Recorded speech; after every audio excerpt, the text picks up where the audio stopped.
Welcome! In this video, you'll learn how to stop your channel's owner from adding new admins on Telegram web, step by step.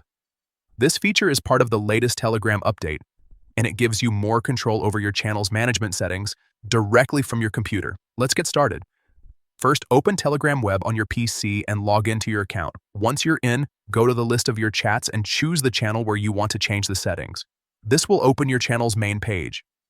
At the top left corner of the screen, you'll see 3 horizontal lines. Click on them.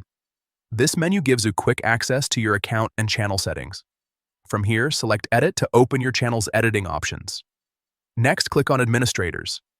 This section lists everyone who currently helps manage your Telegram channel, including their roles and permissions. Now find the owner profile within that list.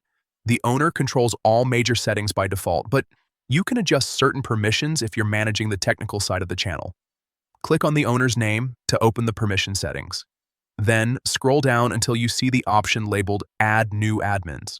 By default, this box may be checked, allowing the owner to assign new administrators. To disable that ability, simply uncheck the box. This prevents the owner from adding any new admins to the channel. After unchecking it, make sure to click the tick icon or the Save button at the top right corner of the pop-up window. This confirms your changes and updates the channel settings instantly. And that's